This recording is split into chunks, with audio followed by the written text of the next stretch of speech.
I don't know about you, but my digital library is full of public domain PDFs with town and family histories, and they can be really hard to search. So today I'm going to check out Google's NotebookLM to see if it can help. I'm looking at these two books. They're about the history of Wells, Vermont. This one's from 1869, written by Highland Paul and Robert Parks, and this one's from 1955 by Grace E. Pember Wood. I have family from Wells, so these are important to me, but they're cumbersome, dense PDFs, and so what I need is a good tool to help me better utilize the wealth of information inside of them. So today I'm going to see if Google's NotebookLM is up for the job.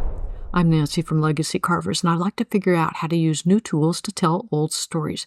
The storytelling habit, it kind of runs in the family. See that second name there, the guy who wrote the 1869 autobiographical sketches? That's Robert Parks. He's my second great-grandfather, and we're pretty proud of him, not just for writing a book that people still quote more than a century later, but also we think that his hair might have been direct inspiration for Giorgio from Ancient Aliens. That's another family favorite personality. What do you think? Also, Grandpa Robert tells several stories that I think Giorgio could use in an Ancient Aliens episode, and I'll tell you more about one of those in example 3. Both of these books have town histories and biographical sketches, but each of them contains details that the other doesn't have, and I've always wanted to find a way to put them together and make them searchable so that I could ask questions and find connections. I started doing this manually during COVID in a Word document. I got to the B's or C's, but then I just gave up because it got really old really fast. So enter NotebookLM. This is a tool designed specifically to let you work with your own documents. You upload them, then it lets you chat with them, ask questions, get summaries, and analyze your findings. I've even seen some people trying early NotebookLM experiments where they're creating an index for an old PDF that didn't have one yet. It's early days, so I don't really know how well that worked, but it's definitely better than no index at all. So let's go over to notebooklm.google.com, and I'm just going to give you a really fast overview. This isn't meant to be a tutorial, it's just a quick tour. This product is available in multiple languages, and there's a free version as well as a plus version. The basic options are the same across versions, with the plus version just allowing more notebooks, more sources, more customization, but bottom line, you can do a lot with the free version. To create a notebook, just click Create New right here, and it'll ask you to load up some sources. If you don't have any sources yet, you can just click this X here, and it will take you to the main screen. The Sources panel is over here on the left. You can upload PDFs, text files, or audio files. You can also import Google Docs or slides from Google Drive. And you can provide URLs to websites or public YouTube videos. Now, the YouTube videos, they're a little bit finicky. It's actually looking for the transcriptions that go along with a lot of these YouTube videos. If they don't have transcriptions, it's going to tell you it can't process that particular video. Today, I'm adding 2 PDFs. I'm going to click the Add button right here.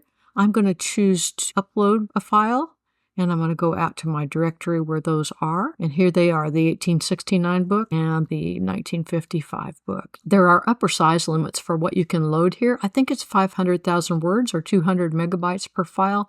My books are nowhere near that large. Now here in the middle of the screen, once you've added sources, you'll see an option to be able to chat.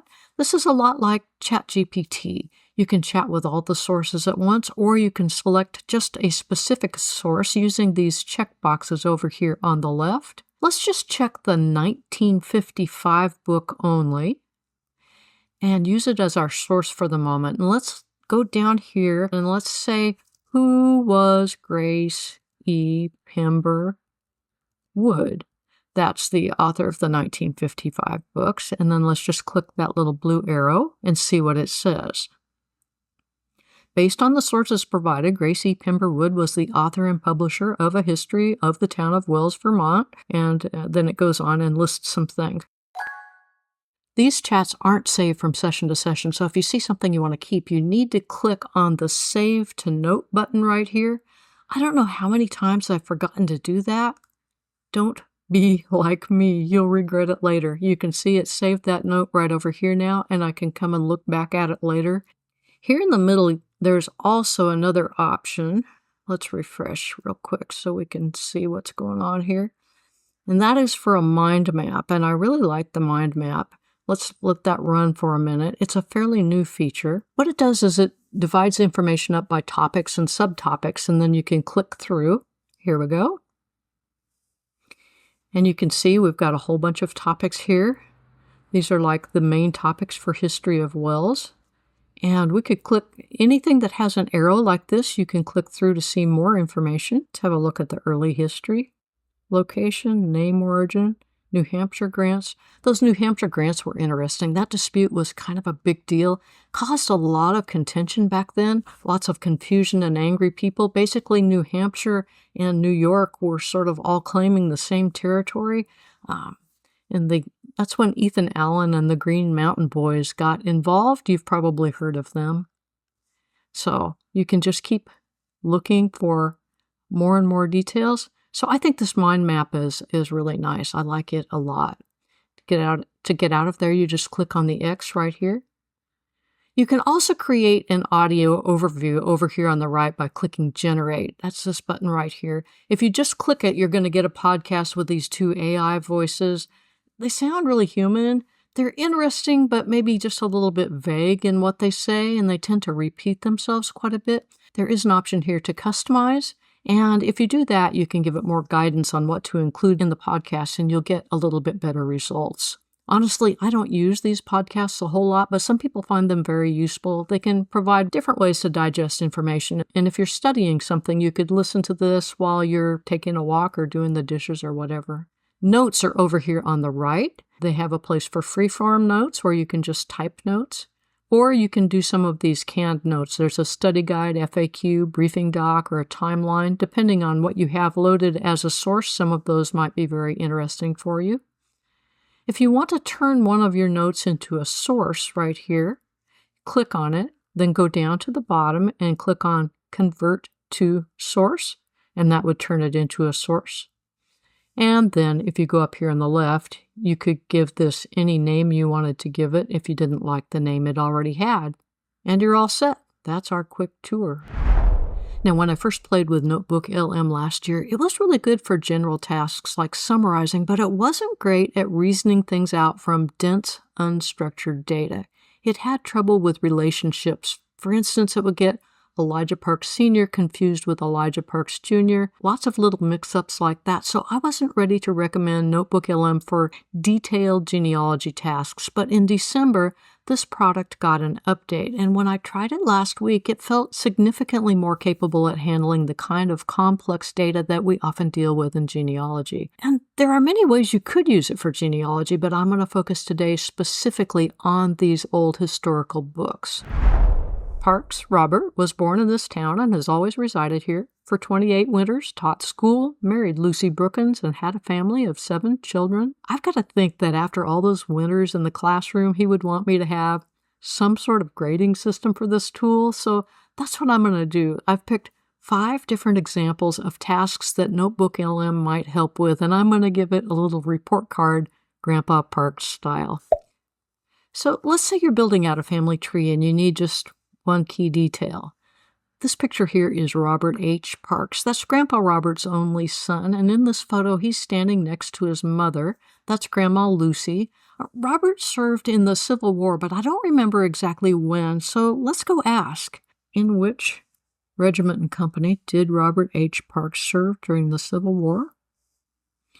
Okay, it says that he enlisted on September 10, 1861. Company F, Harris Light Cavalry, New York. Then it says that, sadly, he died of the measles in the hospital at Alexandria, Virginia on December 19, 1861 at the age of 25. So it's really pretty fast at returning answers, and it gave me several details that I didn't even ask for.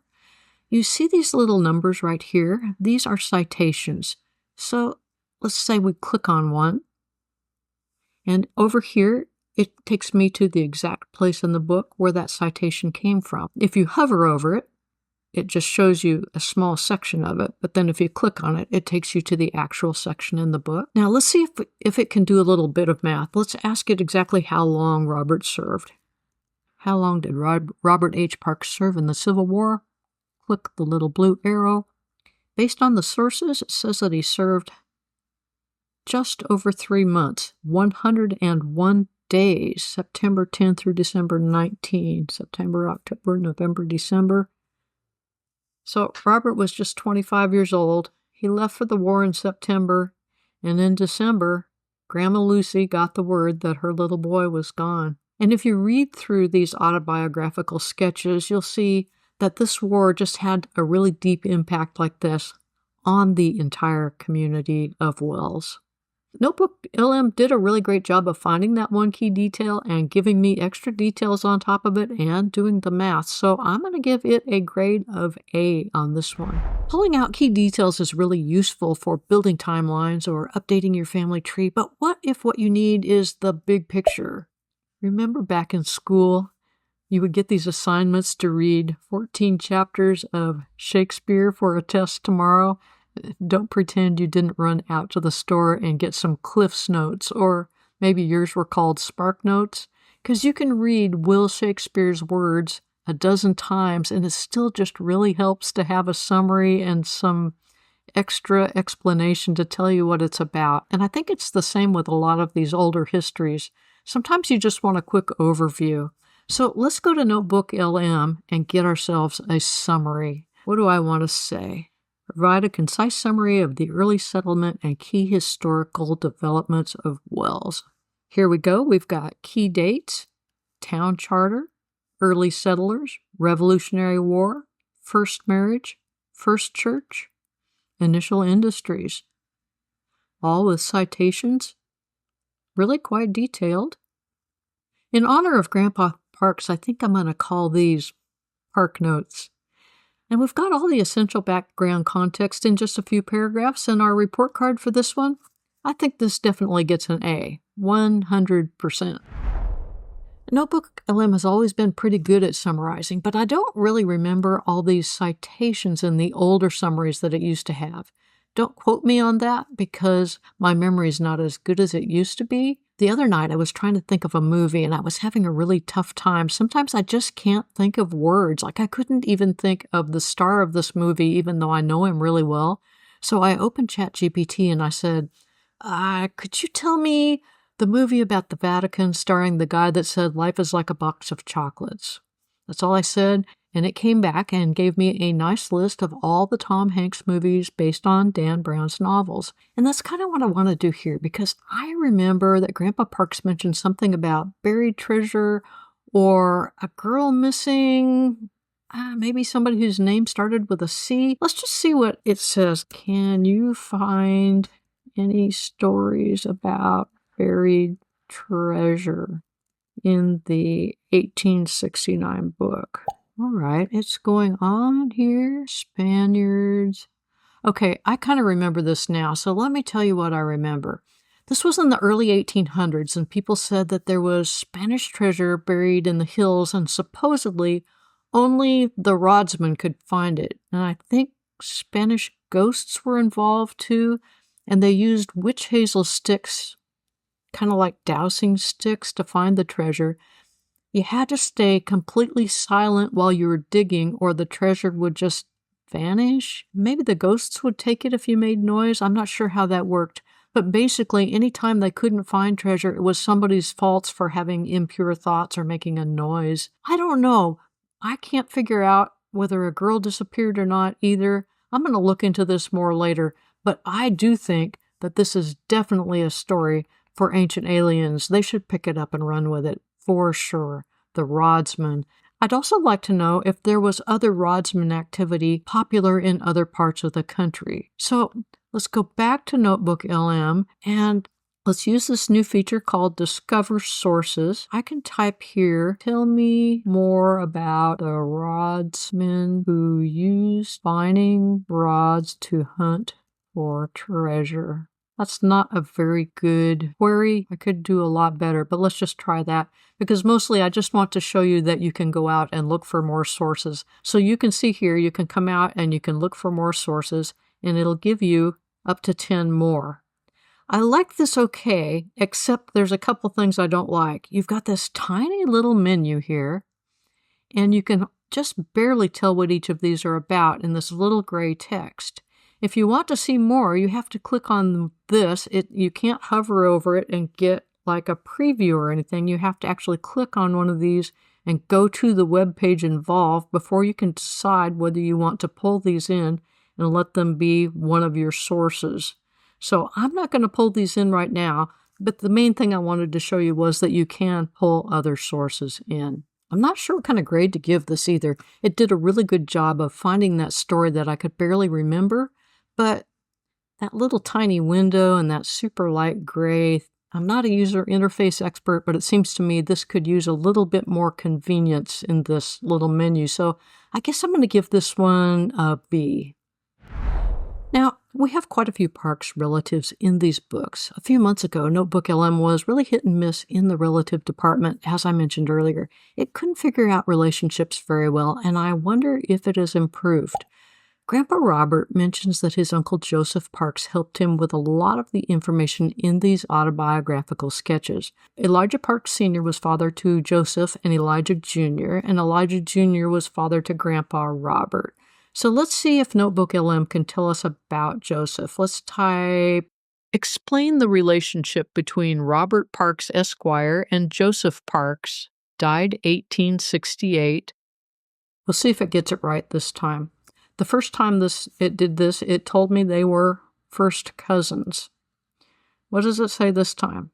This time it says that Robert is Joseph's nephew, which is correct.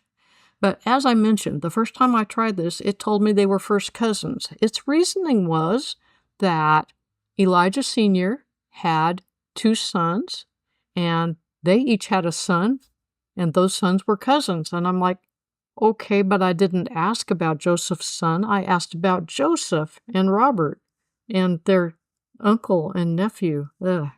I've come back several times since then. I've asked about quite a few other relationships, and it has gotten them correct. So I don't know if this was just an anomaly. I think Grandpa Robert would frown at me if I gave example 4 a good grade out of pity. I think I'm going to have to go with C because it was a lot better, but it wasn't consistent. It gave me wrong answers part of the time. Now, everyone wants to find the earliest ancestor, right? Where did they come from before they ended up in Wells, Vermont? It's the kind of question that requires NotebookLM to synthesize information from different parts of the book or different books, piece it all together, give me an answer. And it needs to notice things like the fact that Parks is spelled fluidly from generation to generation, Park, Parks, or Park with an E, and not become flustered about that. So let's go ask, who is the earliest Park ancestor? And where did they come from before settling in Wells, Vermont? Okay, it identifies Elijah Parks Sr. as the earliest ancestor in Wells. That's the answer I expected. Captain Elijah and his wife Anna Smith came from Connecticut. But wait, there's more. It decided to go back further and identify the original Robert Park from 1630. He's the immigrant ancestor who came from the colonies in England. So this Robert from 1630, it seems like he was sort of a rich Puritan fellow. He sailed on the ship Arabella that was part of Governor John Winthrop's fleet of ships, was headed for Boston, and Robert was actually Winthrop's personal secretary. I'm not really sure what all that entailed. Maybe it was like a personal assistant. Now, as far as being my personal assistant here, I think NotebookLM did a really good job. We got the first ancestor in Wells and the first one on this continent. I'll take it. I think Grandpa Parks would agree. We should give NotebookLM an A on this one. The recent update seems to have made a big difference. Behind the scenes, NotebookLM has moved from Gemini 1.5 Pro to Gemini 2.0 Flash. I'm guessing it won't be too long before it moves to 2.5 Pro or Flash. Seems much better suited now for complex tasks. If you've got old historical documents lying around that you wish you could search, analyze, and connect like this, I'm comfortable suggesting you give it a try. Maybe you'll knock down a brick wall or at least uncover some stories that make your ancestors feel like regular people. Thanks for hanging out with me and letting me share this with you. Go find some family stories, and if you end up using NotebookLM to track down a family mystery, don't keep it a secret. Go down in the comments and tell us about it, and I'll see you again soon. Now, putting together these biographical sketches, that must have been tough going, right? Oh, for sure. Talks about it directly in his own introduction. In this first attempt to gather their family stories, flaws and all, he was kind of putting his neck out there. Yeah. It really feels like these sketches open a window, don't they? That human connection across time, that's what these stories can offer. It's kind of amazing to think about him writing this, hoping someone, someday, would find it interesting, and here we are.